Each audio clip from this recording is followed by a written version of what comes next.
Netflix shares hitting an all-time high yesterday. Stocks up 7% just the past week, 20% for the past 3 months. Joining us to talk, tell us what to expect next from the streaming giant is Tom Rogers, Executive Chairman of Engine Media, first president of NBC Cable. Tom founded CNBC, is also the former CEO of TiVo. He's also a CNBC contributor, and on the record, just saying that Squawk Box it always has been and still is his favorite show on the network. Tom, good to actually that's not true. You love all your children, but Tom, you know what? You've been right about Netflix, though, and I think the other streamers, there's a place for them, at least from my own personal experience. They just got to get something I need to see, and I always need to see something. And as long as they got something that only they have, I'm going to keep them and pay whatever I need to pay to get them. But Netflix, as you pointed out, sort of is in the catbird seat as being the first one and the one with the most money. Well, Joe, the last time I was on, you said Netflix needs a new must-see show. That's the way they're going to regain their momentum. Right. And they got one. It's a show called Seinfeld, and they're so excited about it, they ordered 180 episodes. So they took your advice and they went right at it. Seinfeld is anything that's ever happened to me, there's an episode where it happened. The other day, I almost ran over a bird, a pigeon. I was like, you're supposed to move. That's part of the deal. You move. I can't, and remember when George hit that pigeon, and it's like, that's not the deal. That, we had an arrangement that you...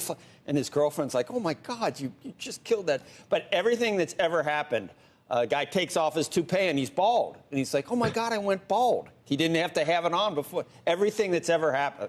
That's not a personal one, actually. Well, I give Netflix a lot of credit for the tongue-in-cheek way they introduced Seinfeld, going to be exclusively streaming on Netflix. They took so much crap when they were losing these off-network shows to other streamers, and people were predicting that was the end of Netflix. So bringing it back, they had a sense of humor about it. Tom, I still don't have enough content to watch. That's why I need to see, a Murder in New York is Hulu, and Dr. Death was Peacock. So I need everything but you know what I'm watching most of the time that isn't like that? It's a baseball game on MLB, or it's a college football, because I got $5 on the game. When is mainstream media going to figure out a way to get involved with this, like NBC, or I guess we're already trying and others are already trying, but do you see the potential for being interactive with the sports that you're watching and having skin in the game?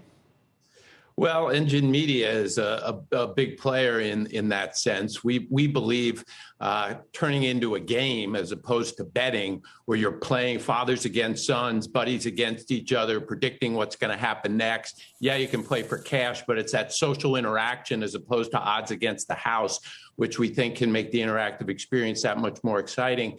But we're a little off the Netflix subject, but ESPN, Disney saying that it would potentially get into marketing of sports betting in a bigger way, asking, it sounds like, $3 billion to whoever it's going to put shoulder behind. Obviously, legacy media knows that there's something there for them that they got to exploit in a bigger way. Well, we talk with you about media in general, and I just think this is underappreciated, what's going to happen from it. But if you have, besides Seinfeld, what else can you tell us about why is Netflix stronger than the average stock right now in the past month? What else is going on? Well, so much of the streaming wars stock price fluctuation has been about the headline number of who reports the best sub growth in the quarter. And coming out of the pandemic, it's been a bit sluggish for everybody. But I think what's going on with Netflix, beyond the fact that all the FANG stocks recently have really broken out, is that people are recognizing that headline sub number is only a small part of the story when it comes to Netflix. There are a lot of other reasons there. Content, as you say, critical. They have the biggest budget by far when it comes to streaming programming, streaming content, to the point that at a $20 billion a year budget, which they're getting close to, you're talking about being able to do one new original series or one new movie per day. So that's a big deal and a big competitive edge relative to the other streamers. They also, you got to look at pricing and how well they're doing there.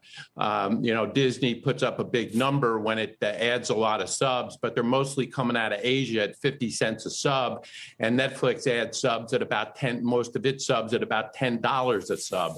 So a huge discrepancy in terms of the pricing of the majority of subs that are coming on. And then you have the issue of engagement. How much are people watching, staying with Netflix, returning to Netflix? And even though it had sluggish sub numbers last quarter, its engagement was actually up 17%, probably 4 times or more the engagement that Disney Plus has.